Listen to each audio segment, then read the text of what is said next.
계속해서 바울 사도가 로마에 보낸 편지, 로마서의 말씀을 살펴보고 있습니다.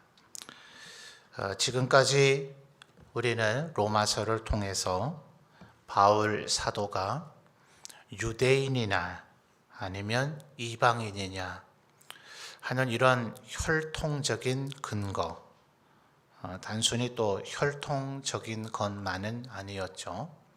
이스라엘인들은 하나님 앞에 선택받은 백성, 소위 선민이라 불려지던 이들이었고, 그들에게는 다른 민족에게는 전혀 있지 않은 하나님의 말씀, 소위 십계명을 비롯한 율법이 그들에게 주어졌습니다.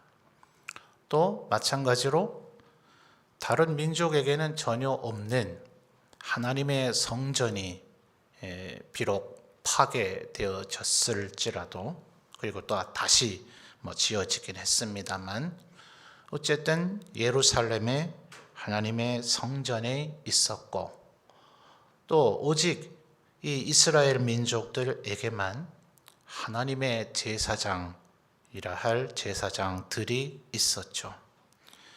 단순히 유대인이냐 이방인이냐 하는 것만은, 그것은 혈통만을 얘기하는 것이 아니었죠. 그런데 바울 사도는 지금까지 1장에서부터 8장까지의 논증을 통해서 그것이 구원의 조건이 되지 못한다. 오직 하나님으로부터 난 한 의, 예수 그리스도로 말미암는 의, 믿음으로 생겨지는 의, 그것이 우리를 구원에 이르게 한다.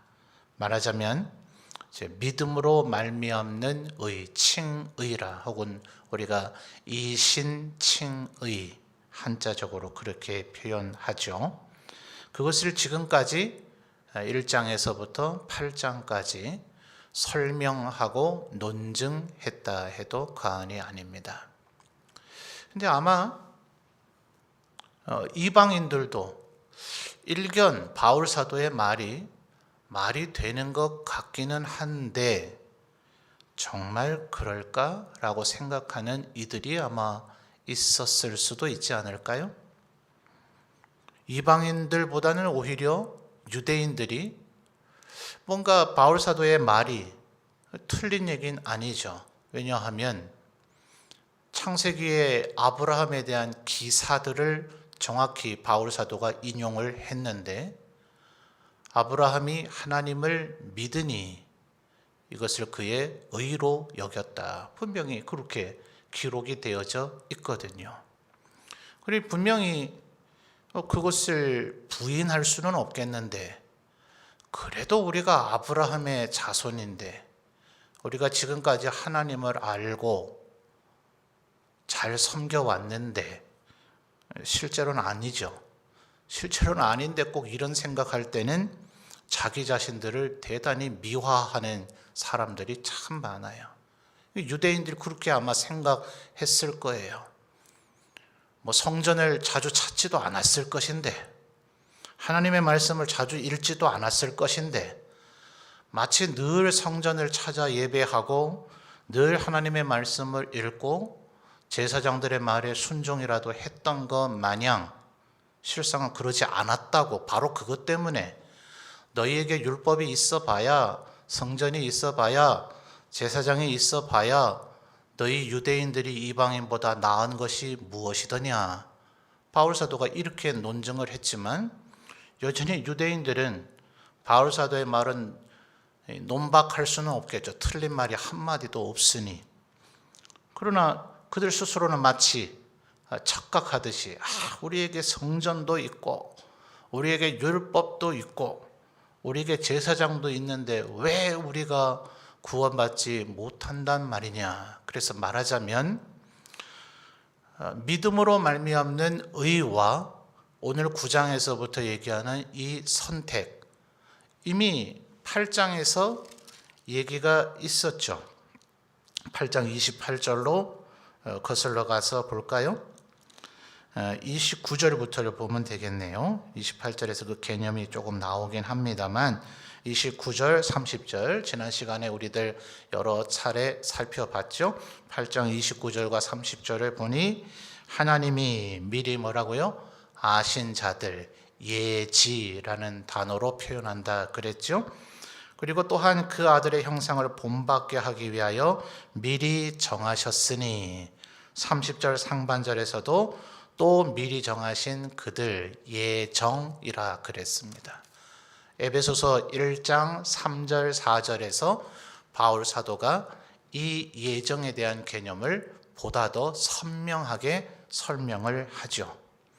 그러니까 지금까지는 8장까지는 큰 단락의 흐름으로 보면 믿음으로 말미암는 의를 이야기했다면 실제 그런 궁금증을 가지거나 혹은 이 의를 제기하거나 바울 사도에게 논박을 한 이들이 있었는지는 몰라요. 그러나 신학자들이 9장부터의 이 논리의 급변은 아마도 그런 이들이 있었을 것이다. 또 사도행전의 여러 사건의 사례들을 보면 충분히 바울 사도에게 그와 같은 논쟁으로 시비를 걸었던 이들이 있을 수 있겠죠. 그래, 당신의 말대로 아브라함은 믿음으로 말미암아 구원을 얻었다는 거 우리가 인정할게. 그럴지라도 그 아브라함은 유대인이 아니었느냐 말이죠. 그 믿음이라 하는 것은 아마도 유대인인 우리에게만 주어지는 것이겠지. 설마 이방인에게도 그것이 주어지겠느냐. 아마 이런 생각들을 할 수 있었을 것 같아요. 그렇기 때문에 바울 사도가 지금 얘기하고자 하는 선택의 교리의 본론은 6절부터 사실상은 시작이 되는 겁니다. 근데 사실은 6절부터 시작될 얘기들은 나중에 이제 11장, 12장 그 뒤 어간에 가보면 이제 이 유대인들을 향한 다소 조금 희망적인 예언을 바울 사도가 합니다. 하나님께서 설마 유대인인 우리를 다 버리겠는가? 우리를 향한 긍휼이 그렇게 없으시겠는가? 라는 여지를 좀 남겨둡니다. 신학자들이 여지라고 좀 표현을 해요. 왜냐하면 그 부분의 의미에 대한 해석들이 지난 2000년간 조금 갈리어졌기 때문에 그렇고요. 또 최근에 우리 문경과 가까운 지역에서 조금 이슈가 되어졌었던 상주의 열방센터, BTS 센터라 그러죠. BTJ입니까? 그죠? BTJ네요. BTJ 센터. 인터컵이라고 하는 선교단체의 일종의 훈련 센터인데 그것을 BTJ, Back to Jerusalem, 예루살렘으로 돌아간다. 복음이 바울 사도가 마게도냐를 선택함으로 하나님이 성령이 그렇게 이끄셨죠. 바울의 선택이라기보다는. 그렇게 해서 결국 주류적인 복음은 서진하게 됐습니다. 근데 사실은 북진이나 남진이냐 동진이 없었느냐? 그렇지는 않아요. 사실은 성경 사도행전이 주로 바울 사도, 앞부분은 베드로에게 조금 주목하고 있다가 13장 뒤부터는 바울과 바나바, 조금 지나고 나서는 바울과 그의 일행들에게만 다소 초점을 맞춘 경향이 있기 때문에 우리는 교회사를 공부하지 않으면 복음은 서진만 했다는 바보 같은 결론을 내려버립니다. 다시 한번 말씀드리지만 복음은 사방팔방으로 뻗쳐나갔지 오직 서진만 한 것은 아니에요. 근데 그들은 그렇게 생각하는 거예요. 복음이 서진해서 로마로 가서 바울 사도의 꿈과 비전 가운데 서바나, 스페인까지 내가 가보기를 원한다. 과연 바울 사도가 스페인까지 갔느냐 안 갔느냐, 이건 또 조금 토론거리가 되곤 해요. 갖다 치고. 그 이후에는 결국 유럽 전역이 복음화되어지고 교황이란 존재가 생겨지고 결국은 종교개혁 전후로 해서 미대륙으로 복음이 건너가고, 그리고 근대 18, 19세기의 소위 볼런티어 미셔너리 선교에 대한 자원봉사자들이 이제 전 세계에서 급증하여 생겨집니다. 그 여파로 우리 한국에도 선교사들이 왔죠. 그리고 어쨌든 지금 중국이 대대적으로 기독교를 박해하고 핍박하고 있긴 하지만 지난 1, 20년간 중국의 기독교인은 급증했습니다. 결국 큰 틀에서 보면 복음이 실제로 마치 지구를 한 바퀴 돌듯이 서진하는 것처럼 보여요. 다시 한 말씀드리지만 복음은 서진만 한 것이 아닙니다. 그래서 백투 제루살렘, 예루살렘에서 출발한 복음이 한 바퀴 돌아서 예루살렘으로 간다, 그래야 된다, 그것을 위해서 힘써야 된다라고 언제나 이 단정이 문제예요. 단정이. 예루살렘을 소중히 여기자, 예루살렘에 선교 힘쓰자, 요 선까지만 갔으면 문제가 안 돼요. 근데 예루살렘을 반드시 복음화 해야 된다, 예루살렘 복음화 해야 주님이 오신다, 유대인들이 대대적으로 회심하면 그날이 예수님 오시는 날이 된다라고 성경을 지극히 단편적이고 조각적인 것만 붙잡고 그것이 성경의 전부의 얘기인 양 주창하기 시작하면 그것이 바로 이단이 돼버리는 거예요. 자, 그래서 이 유대인들이 되돌아온다 하는 것은 실제 예수님께서 재림할 것이라고 여겨지는 시점에서부터의 몇십 년 안에 그 안짝에 있는 현존하고 살아있는 유대인들, 이스라엘인들의 전부를 가리킴인가? 실제 지금 자기가 유대인이라고 여기면서 이스라엘 영토 안에 살고 있는 이들이 굳이 유전학적으로 따져서 혈통적으로 보면 모두 다 유대인인가도 점검해 봐야 될 부분이에요. 또 전 세계에 지금 얼마나 유대인들이 여전히 시오니즘 운동에 의해서 이스라엘 땅으로 귀환하기는 했지만 전 세계에 여전히 흩어져 있는 유대인들이 더 많습니다. 그럼 꼭 예루살렘이 아니잖아요. 그러니까 현재 살아 숨쉬고 있는 유대인들의 전부를 얘기함인가? 아니면 이 또한 바울 사도의 또 다른 상징의 이야기인가? 혹은 그들 가운데 지금까지 예수 믿는 유대인들이 이 이스라엘 땅에도 여전히 있습니다. 지금도 그들도 하나님을, 예수 그리스도의 은혜를 예배합니다. 그러나 미비하죠. 전체 유대인들의 숫자에 비하면. 그 숫자에 비해서 확연하게 유대인들이 집단적으로 회심했다고 여겨질 정도의 급증되는 상황을 얘기함인가? 보다 이렇게 크게 세 가지예요. 살아있는 고 예수님이 재림하시기 직전의 살아있는 유대인들 전체다가 회심하는 어떤 날이, 순간이 올 것이다. 그것이 재림의 징조이다 라고 주장하는 이들. 아니다, 그 이스라엘은 여전히 상징에 불과하다. 아니다, 일부이지만 급증하는 현상이 일어날 것이다 라는 세 가지가 주류적 해석입니다. 잘 듣고 계십니까? 늘 설교를 잘 들으셔야 되고 잘 듣고 계시는 줄 압니다만 이런 얘기는 정말 귀담아 잘 들으셔야 돼요. 제가 이 세 가지가 주류적인 해석이지 무엇 하나가 단정 지을 수 없는 것이라고 지금 얘기하고 있는 거예요. 근데 어디 다니면서 우리 목사님이 이렇다 그랬어 졸다가 세 가지 중에 하나만 기억하셔가지고 제가 그렇게 말했다고 떠버리시면 곤란해요. 큰일 납니다. 그거 아니란 얘기예요. 그러니까 지금 여기서 바울 사도가 로마서의 뒷부분에 가면 유대인들의 회심에 대해서 거론하고 있기는 합니다만 그 유대인들의 회심이 과연 이 전체 로마서의 틀 속에서 보면 조금 안 맞다, 핀트가. 만약 그것이 그 혈통적인, 지금까지 유대인들에 대한 얘기를 8장 이전에서는 혈통적인 이스라엘로 집중해서 얘기했지만 지금 이제 설명하겠습니다만 9장부터는 그 의미가 지금 완전히 급변하거든요. 근데 다시 뒷부분에 가서 혈통적 이스라엘을 얘기하는 것인가? 여기에 이제 가장 회의적인 질문이에요. 그 질문은 지극히 타당합니다.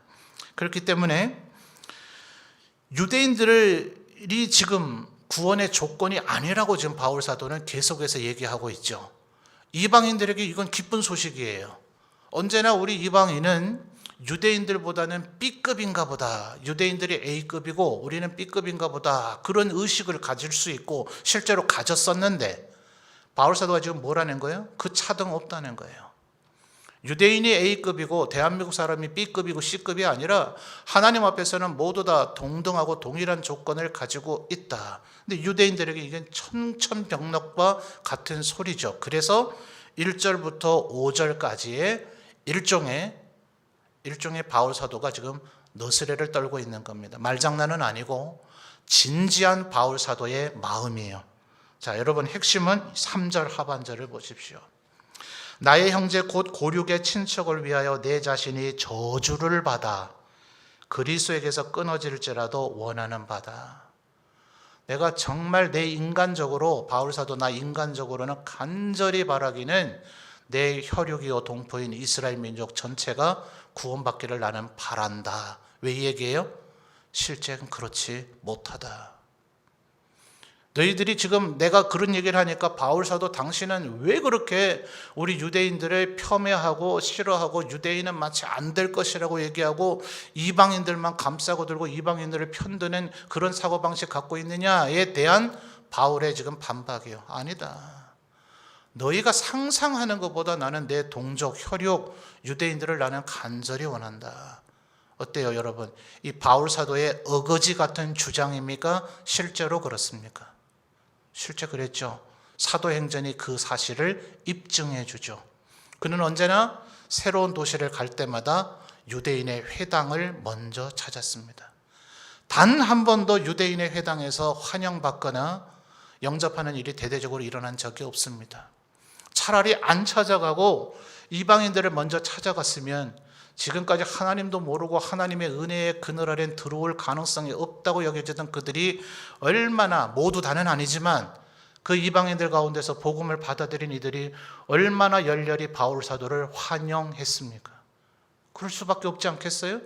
하나님에 대해서 들어본 적도 없고 안 적도 없고 설마 우리는 아니라던데, 지금까지 모든 유대인, 대부분도 아닌 모든 유대인들이 너희 같은 것들이 감히 천국에 들어오겠다고 일단 유대인부터 되라, 유대인으로 개종된 후에 그 다음에 천국 갈 길을 알려주마, 이런 식의 태도를 유대인들이 늘 취했는데 갑자기 바울 사도가 와서 너희도 하나님의 백성이고 너희도 하나님의 백성 될 수 있다, 일체의 차별이 없다 하니 유대인들은 얼마나 열렬히, 이방인들은 얼마나 열렬히 환영하겠어요, 환영했겠어요. 실제로 그랬단 말이죠. 모두 다야, 이방인 모두 다는 아니지만.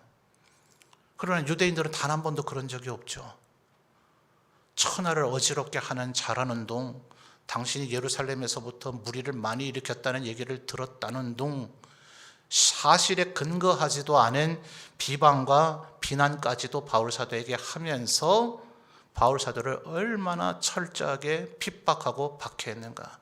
돌로 쳐서 죽인 이도 유대인들이요, 이방인 로마인들에게 고발한 이들도 유대인들이요, 다른 도시까지 쫓아와서 죽이겠다고 한 것도 유대인들이고, 그래서 데살로니가, 베레아, 빌립보에서 급히 남부 고린도로 도망오는 바람에 고린도에서 이 로마서를 쓸 수 있게 되기도 했지만 말입니다.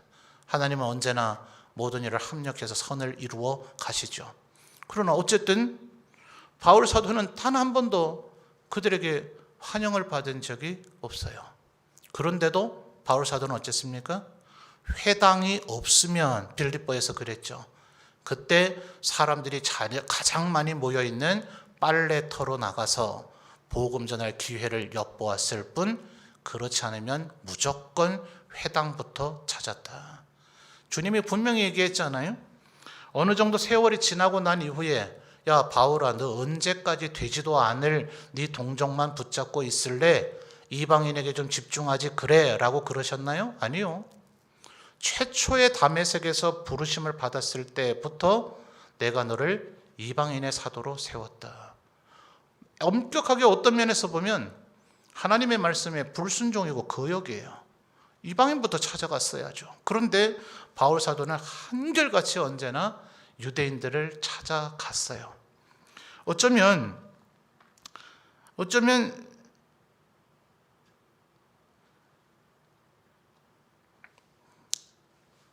실증적인 경험이기도 해요.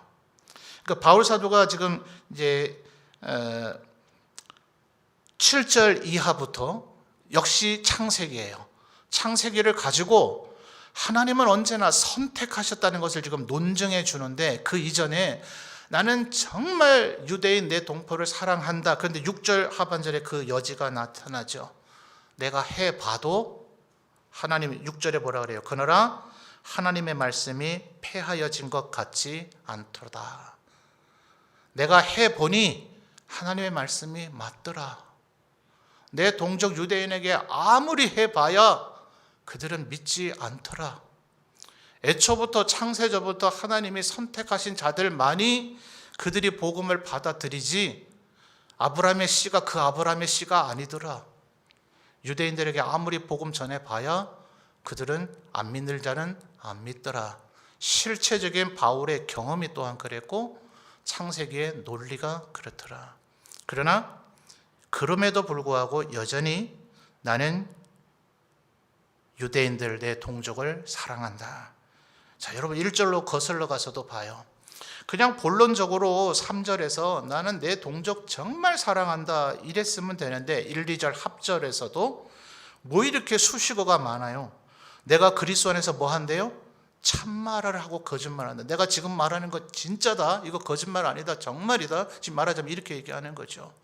이렇게 수식어가 많을수록 사실은 거짓말인데 바울은 그렇지는 않은 분이죠.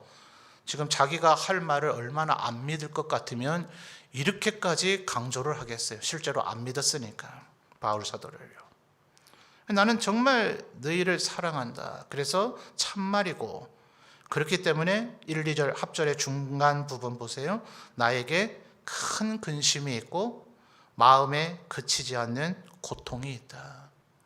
왜 내 동족들이 하나님을 믿지 않는가? 여러분 아마 여러분의 가족들 가운데에 아직 영접하지 않은 이가 있으면 이 바울 사도의 마음에 그치지 않는 고통, 큰 근심이라고 하는 이 말을 이해하실 겁니다.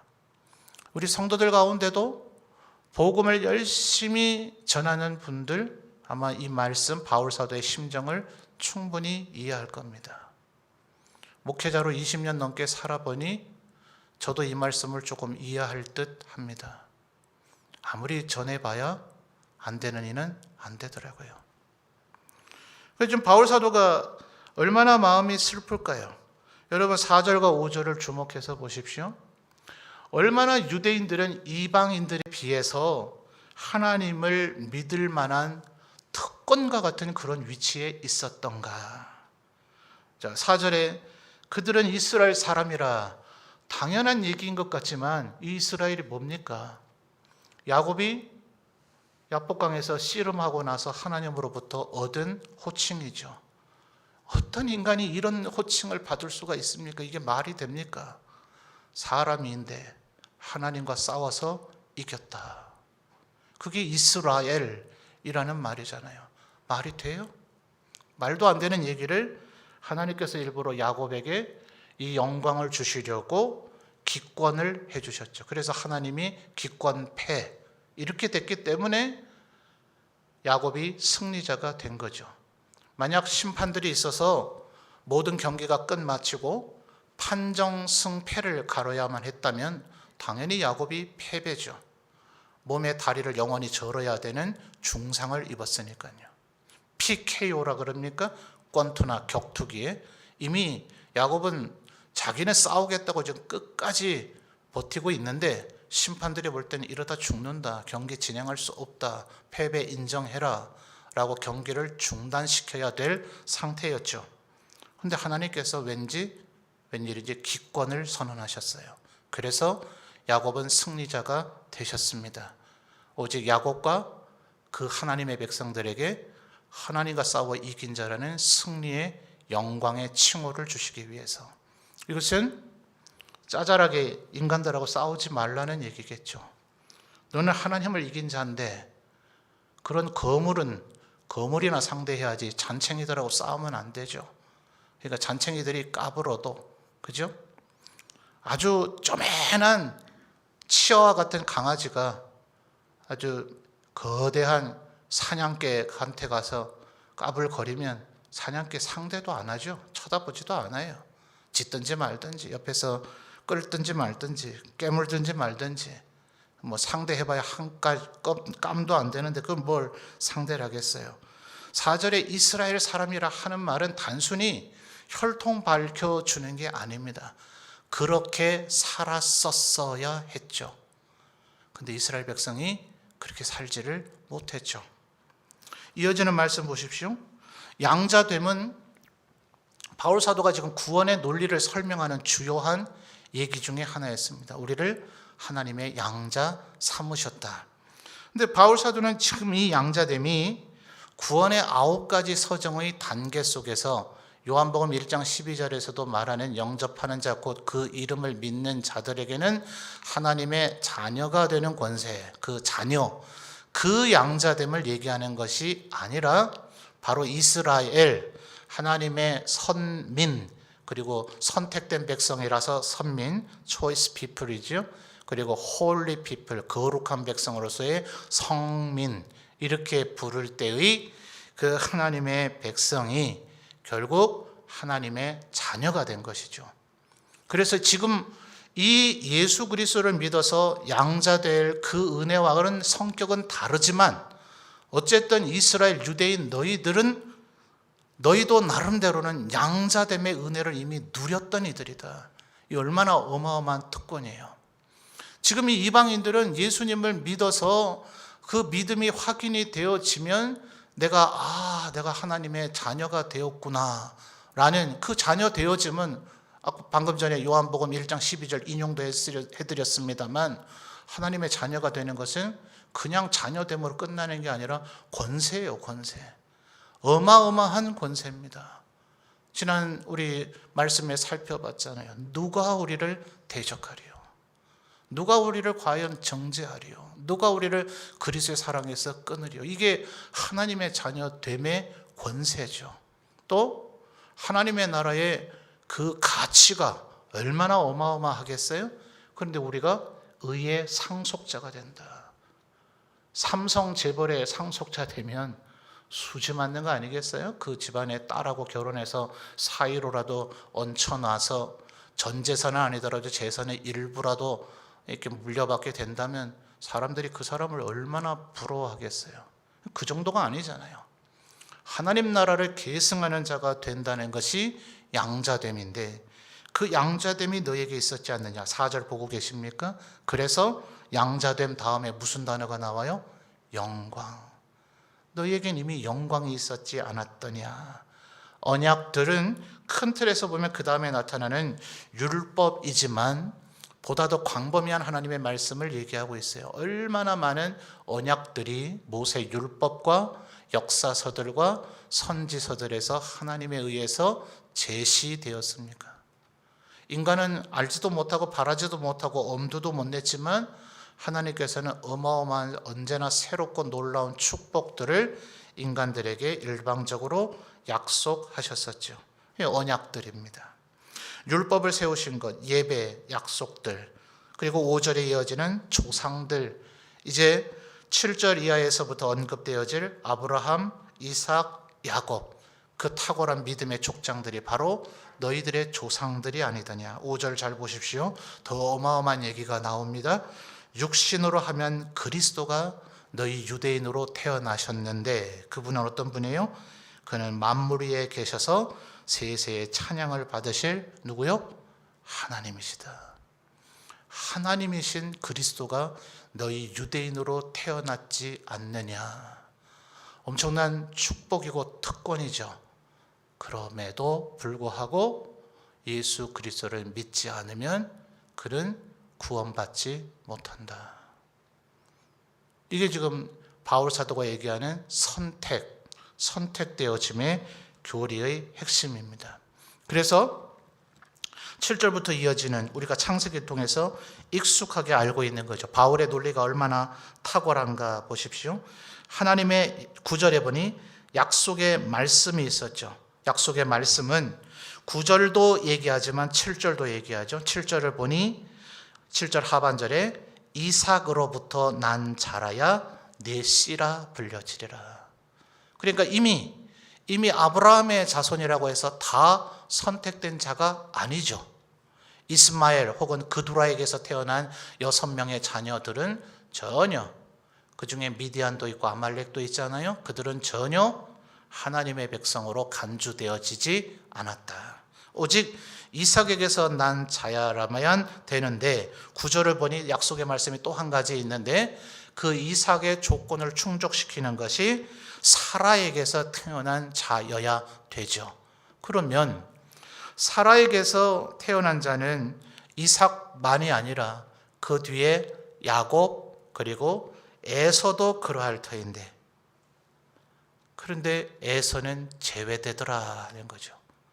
하나님의 선택은 아브라함에게서만 한 번 되고 끝나는 것이 아니라 이삭에게서도 선택이 되어지고 야곱에게서도 선택이 되어지더라는 거예요. 그러므로 그 선택은 지금도 진행되어지고 있다. 아브라함의 자식들이 데라의 자식에서 거슬러 올라가도 되겠죠.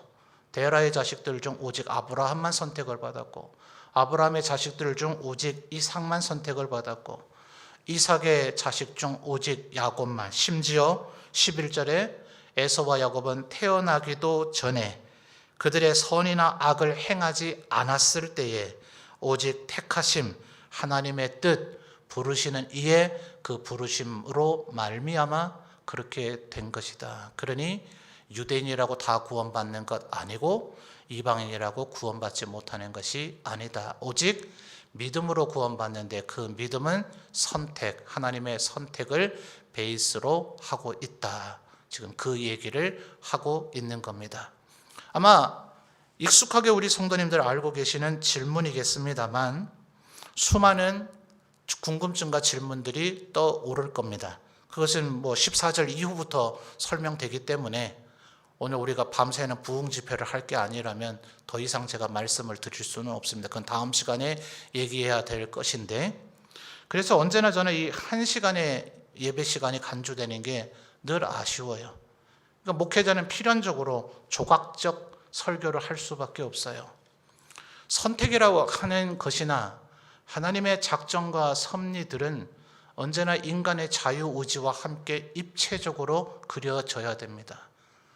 언제나 자유의지를 따로 설교하고 선택과 하나님의 섭리, 작정을 따로 설교를 하니까 우리들의 생각에는 하나님이 그렇게 선택하셨으면 그건 하나님의 아집이고 독선이 아닌가, 우리는 억울한 것이 아닌가. 아니죠. 선이나 악을 행할 줄 알기 전에 택하시기는 하셨지만 실체적으로 단 한 건이라도 다른 예외 사항이 있었다면 봐라 하나님 틀렸다 할 것인데, 인간은 예외 없이 그 누구도 선택 안 했을지라도, 단 한 명도 선택 안 했을지라도 항변할 자가 없을 정도로 모두 다 죄인이 됐습니다. 하나님이 죄인되라고 꼬드긴 것도 아니요, 유혹한 것도 아니고 인간 각자에게 자유의지를 줬지만 어떻게든 그 자유의지로 인간들은 전부 다 죄를 짓고 말았습니다. 그러니 하나님의 이 선택이 은혜이고 긍휼입니다. 우리들 가운데 왜 하나님 저희는 왜 선택하지 않으십니까? 저희는 왜 아닙니까? 라고 말할 수가 없어요. 너나 그들이나 다 지옥 가서 마땅한 존재였기 때문에. 남 지금 신경 쓸 때가 아닙니다. 나를 불쌍히 여겨주시고 선택해 주신 게 얼마나 크나큰 은혜입니까? 나 또한 죽어 마땅할 존재였거늘요. 그런데 문제는 이게 누가 선택된 자인지 우리는 실상 모릅니다. 그러니 우리는 죽을 때까지 내가 선택된 자가 맞는지 겸손한 태도를 가져야 됩니다. 그건 하나님의 구원의 확신을 못 갖는 것 아닌가? 아니요. 구원의 확신을 갖지 말라는 것이 아니라 진정으로 구원받은 자는 굳이 이런 말을 하지 않아도 겸손한 태도를 갖습니다. 그래서 저 같은 설교자가 겸손한 태도를 가져야 됩니다 라고 설교하면 맞아 그래야지 라고 화답하고 응답합니다. 그러나 어쩌면 구원받은 자가 아닐지 모르는 그 사람은 내가 왜 겸손해야 되는가? 겸손해야만 구원받는다면 그것은 하나님의 선택이나 은혜가 아니라 나의 겸손함의 공로 아닌가라는 정도의 상상을 하고 있다면 그는 어쩌면 선택된 자가 아닐지 모릅니다. 이후 여하를 막론하고 우리는 하나님 앞에 겸손함이 마땅하지 않습니까? 그 무엇 우리가 하나님 앞에 하나님 저를 구원하심이 너무 더디세요. 왜 이렇게 늦게 하셨어요? 저를 구원하신 것이 당연하죠. 저를 구원하신 것을 기쁘게 생각하셔야 될 겁니다. 라는 등의 생각을 할 수 있는 인간이 그 어디에 있습니까? 구원받았다는 것 자체가, 선택되어졌다는 것 자체가, 나에게 믿음을 주셔서 내가 하나님을 믿고 아는 자가 되었다는 것 자체가 눈물 흘릴 수밖에 없는, 감당할 수 없는 은혜가 아니던가요? 그런 이들은 당연히 겸손할 수밖에 없죠. 그러니 우리에게서 드러나는 일들을 보면 하나님께서 나를 선택하셨는가 우리는 알 수가 있을 겁니다. 인위적으로 겸손하면 되지 뭐. 그 될까요? 안 돼요. 그 자유의지가 될 것 같지만 오직 하나님께서 선택하신 자에게만이 겸손이 나타나요. 바울 사도가 또 저 같은 목회자도 우리는 겸손해야 됩니다 라는 말을 얼마나 많이 했을까요? 귀에 딱지가 않도록 하지 않았을까요? 그러나 바울 사도가 지금 6장에서 아주 회한의 눈물 속에서 하는 얘기죠. 하나님의 말씀은 폐하여진 것 같지 않도다. 하나님의 말씀이 맞더라. 아무리 해봐야 안 되는 이는 안 되더라. 지금 바울 사도도 그렇게 얘기하고 있잖아요. 오직 선택받은 자, 구원받은 자들에게서 겸손과 은혜 받았음이 드러나게 됩니다. 또한 이것은 우리 인간의 한계를 깨닫게 해줍니다. 우리는 종종 혼동되어지고 구별되기는 쉽지 않습니다. 우리의 나태함과 게으름 때문에 저 사람에게 아직 복음을 못 전한 것이 아닌가. 그러니 저 사람은 하나님이 선택 안 한 사람인가 보다. 그렇게 단정 짓지 말고 99.99% 그렇게 보일지라도 우리는 여전히 또 해야 되죠. 낙심하지 말고 선을 행하라. 때가 되면 거두리라 하신 말씀을 마음에 새기며 아닌가 보다 이렇게까지 했는데도 저러고 있는 걸 보면 하나님 백성이 아닌가 보다 싶어도 또 내 마음 추스려서 또다시 복음을 전해야죠. 내가 권면하고 양육시키고 하나님 백성답게 거룩하게 도우려고 하는 이 섬김이 허망하게 여겨지고 전혀 응답되지 않아도 낙심하지 말고 견실해서 더욱 주의 일에 힘쓰는 자가 돼야죠. 우리 수고가 주 안에서 헛되지 않을 것이기 때문에요. 그러나 그럴지라도 너무 부담을 갖지 마십시오. 우리는 신이 아닙니다. 주님의 사명자로 주님의 일꾼이 되었을지는 모르지만 우리 또한 인간입니다. 우리는 구원을 전하는 전달자와 메신저는 될 수 있을지는 모르지만 우리가 구원을 베푸는 것이 아닙니다. 하나님께서 그를 선택하지 않으셨다 한들 하나님 앞에 힐난할 수는 없습니다. 그저 우리는 슬피 울며 금식할 뿐이겠죠. 다윗이 밧세바와의 범죄 가운데서 태어난 첫 번째 아이가 죽는다 이미 나단이 선언했지만 죽을 때까지는 기도하는 거죠. 그러나 끝내 하나님이 그는 선택하지 않으셨다. 하나님의 뜻이 완결되어지면 원망할 것도 회한을 가질 것도 나를 탓할 것도 없이 그저 우리 인간의 한계를 깨달아 알면 될 일입니다. 그러나 다시 한번 강조드릴 것은 모릅니다. 주님 오시는 그날이 돼야만 압니다. 많은 사례가 그 얘기를 하잖아요. 내가 죽고 난 이후에 내가 뿌려졌던 씨가 열매 맺는 경우도 얼마나 많은지 평생을 그를 위해서 지난 주일 저도 오전 예배에 약간 다른 각도입니다만 언급했고 저녁에 강도사님도 언급했던 어거스틴이 그랬잖아요. 모니카가 그렇게 기도했지만 그녀가 돌아가신 후에야 어거스틴은 하나님의 일꾼이 되었더라. 몰라요. 그가 어떻게 될 이들인지는 모릅니다. 그러니 여러분 가족, 친지, 혈육 혹은 여러분이 전도의 대상으로 삼고 있는 이들이 있거든 바울이 유대인을 사랑한 것처럼 사랑하십시오. 그를 위해 기도하십시오. 복음을 전하기 위해 힘쓰고 애쓰십시오. 그러나 그 일이 허망하게 무산되는 것 같다 할지라도 너무 애달파 하지는 마십시오. 우리는 그저 인간에 불과하니까요.